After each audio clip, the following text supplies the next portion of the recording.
Hello friends, good afternoon. आप सभी लोगों को पावर ऑफ स्टडी विथ पीके में स्वागत है। आप लोगों को आज हम बताने वाले हैं किरचॉफ के नियम के बारे में। किरचॉफ का नियम क्या कहता है, किसके लिए लागू होता है, ठीक है, कितने प्रकार के होते हैं, सब देखने वाले हैं। अगर आपने किरचॉफ के नियम के लिए ये वीडियो क्लिक किया है तो आप लोग सही वीडियो पे क्लिक किए हैं, ठीक है। तो चलते हैं देर ना करते हुए किरचॉफ के नियम पे। अगर वीडियो को अच्छी लगे तो लाइक करिएगा, चैनल को सब्सक्राइब करिएगा और ज़्यादा से ज़्यादा अपने दोस्तों तक शेयर करिएगा, ठीक है। तो चलते हैं, देखते हैं किरचॉफ का जो हमारा नियम होता है वह क्या कहता है। वह मतलब दो बिंदुओं के लिए लागू होता है, ठीक है। किरचॉफ का जो नियम होता है वह दो बिंदु के बीच विभवांतर ज्ञात करने के लिए होता है, ठीक है। दो नियम प्रस्तुत, और जो किरचॉफ का जो नियम, किरचॉफ के दो प्रकार के नियम है, ठीक है, जो ओम के नियम पर आधारित है। इसीलिए जो है उसी के नाम पर उन नियमों को किरचॉफ का नियम कहा जाता है, ठीक है। तो पहला नियम क्या है, किरचॉफ के दो नियम है। तो पहला नियम है संधि अथवा धारा नियम, ठीक है। यह किरचॉफ का पहला नियम है, ठीक है। तो पहला नियम कहता क्या है, किसी भी विद्युत परिपथ में बहने वाली, किसी भी विद्युत परिपथ में संधि पर मिलने वाली सभी धाराओं का बीजगणित योग शून्य होता है, ठीक है।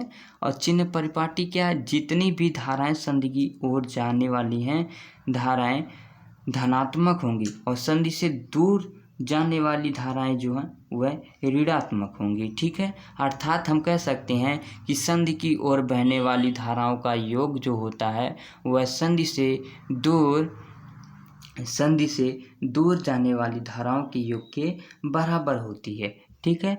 तो यहाँ पे मैथमेटिकल से जो हमारा टूल्स है वह देख लेते हैं। अब यहाँ पे I1 हमारा संधि से दूर जा रहा है तो ऋणात्मक होगा, और I2 जो है वह संधि की ओर जा रहा है तो धनात्मक होगा। I3 जो है वह संधि की ओर जा रहा है, धनात्मक होगा। I4 संधि से दूर जा रहा है तो I4 होगा, ठीक है। और ये हमारा I5 जो है संधि की ओर जा रहा है तो प्लस का I5 होगा, ठीक है। इक्वल टू 0 के हमने बताया है कि सभी धाराओं का जो योग होता है वह शून्य होता है। तो यहाँ पे I1 हो जाएगा ऋणात्मक एक तरफ, प्लस जो है एक तरफ हो जाएगा ना, I1 plus I4 equal to किसके, I2 के, I3 और I5 के, तीनों का योग जो होगा वह इन दोनों योग के बराबर होगा, ठीक है। यही हमारा जो है संधि का नियम कहता है कि संधि से दूर जाने वाली धाराओं का योग और संधि के पास आने वाली धाराओं का जो योग होता है वह आपस में बराबर होता है। धारा और आवेश एक दूसरे से संबंधित हैं। धारा और आवेश एक दूसरे से संबंधित हैं। संधि पर जिस दर से आवेश आता है उसी दर से वापस भी चला जाता है। अर्थात किरचॉफ का जो पहला नियम होता है वह आवेश संरक्षण का नियम है, ठीक है। तो संधि का जो अर्थ होता है वह जोड़ होता है, ठीक है। संधि का अर्थ होता है जो जोड़ होता है, यानी कि जिस बिंदु पर कई धाराएं आएँ और कई धाराएं वहाँ से जाएं, एक ही बिंदु पर, ये हमारा कोई बिंदु हो, इस पे कई धाराएं आएँ और कई धाराएं जाएं, तो ये हमारा जो होता है ये संधि कहलाता है, ठीक है। उम्मीद है कि आप लोगों को समझ में आया होगा, और वीडियो अच्छी लगी हो तो लाइक करिए और चैनल को सब्सक्राइब करिएगा। सबसे पहले हमने ये जो फिगर को बना लिया है, ठीक है, फिगर को बना लिया है। इसमें ये R1 है, ये R1 प्रतिरोध लगा है और एक बैटरी लगी है, ठीक है। उसमें I धारा बह रही है, ठीक है। जहाँ पे R क्या हमारा है, प्रतिरोध है, E विद्युत वाहक सेल है और I क्या है, धारा है, ठीक है। तो इस प्रकार से हमारा जो है बंद पाथ, याद रखना जो सेकंड रूल है, मतलब किरचॉफ का दूसरा नियम है, वह बंद पाथ के लिए ही लागू होता है, ठीक है। बंद रहना चाहिए। अगर ये किसी भी तरफ से खुला हुआ है तो वो नियम जो है उस पर लागू नहीं होगा, ठीक है। तो चलते हैं, देखते हैं किरचॉफ का सेकंड रूल। अगर वीडियो अच्छी लगी तो लाइक करिएगा, चैनल को सब्सक्राइब करिएगा और ज़्यादा से ज़्यादा अपने दोस्तों तक शेयर करिएगा। ठीक है, तो देखते हैं किरचॉफ का हमारा जो दूसरा नियम क्या है। ये हमारा कोई ए बी परिपथ है। ठीक है, ए बी परिपथ है।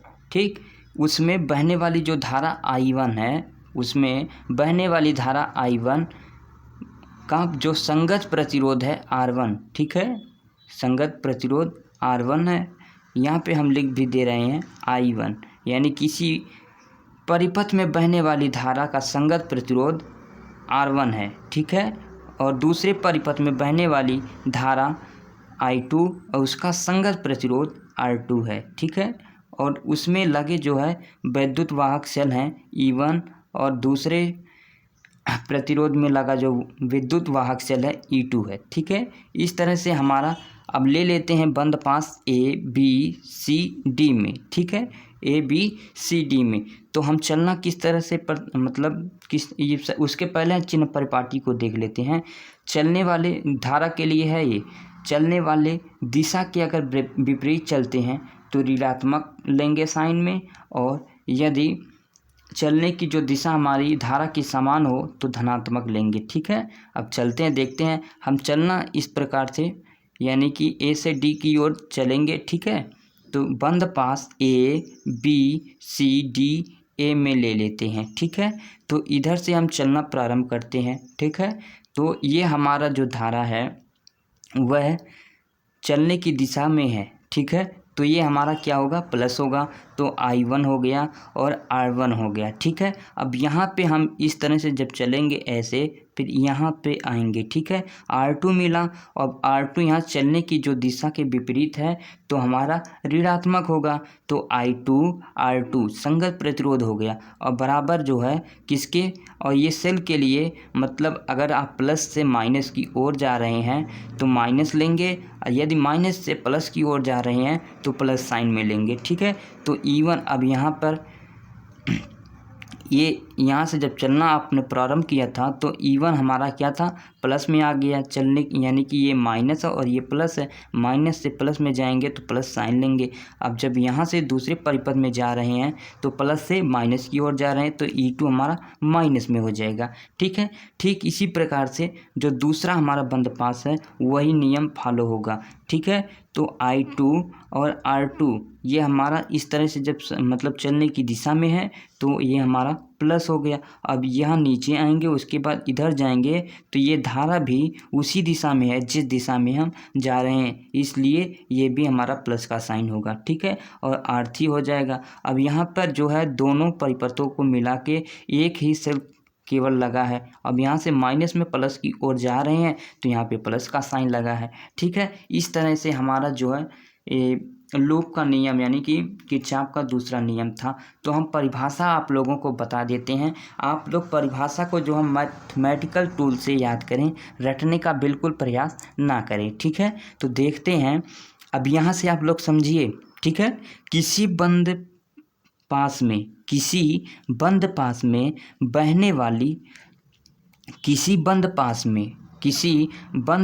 के परिपथ में बहने वाली धारा किसी बंद पास के परिपथ में बहने वाली धारा के संगत, ये हमारा है ना बहने वाली धारा और उसका संगत प्रतिरोध। ठीक है, तो किसी बंद पास के परिपथ में बहने वाली धारा के संगत प्रतिरोध का ये हमारा गुणनफल होता है।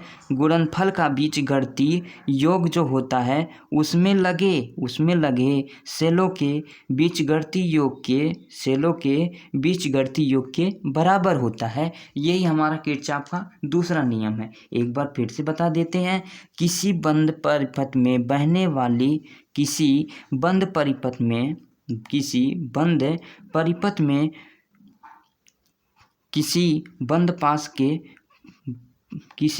पास के परिपथ में बहने वाली जो धारा का संगत प्रतिरोध के गुणनफल के बीजगणितीय योग जो उसमें लगे उस परिपथ में लगे सेल के बीजगणितीय योग के बराबर होता है। ठीक है, ये हमारा सेकंड नियम था। ठीक है, अब यहाँ पे हम परिभाषा को लिख दिए हैं, उसे अगर आप लोग शॉर्ट स्किल लेना चाहते हैं तो ले सकते हैं। और जो है एक बात और याद रखिएगा, जो बोल्ट्जमान का नियम यानी किरचॉफ का जो दूसरा नियम है वह ऊर्जा संरक्षण को भी व्यक्त करता है। किसको? ऊर्जा संरक्षण को भी व्यक्त करता है। अब यहाँ पे देख लेना परिभाषा, किसी बंद पास के परिपथ में बहने वाली धारा के संगत प्रतिरोध का गुणनफल का बीजगणितीय योग उसमें परिपथ मतलब उसमें का मतलब परिपथ में, ठीक है, परिपथ में लगे सेलों के बीजगणितीय योग के बराबर होता है। ये हमारा किरचॉफ का दूसरा नियम था। अगर वीडियो अच्छी लगी हो तो लाइक करिएगा, चैनल को सब्सक्राइब करिए, ज़्यादा से ज़्यादा अपने दोस्तों तक शेयर करिएगा, कमेंट बॉक्स में कमेंट जरूर करिएगा।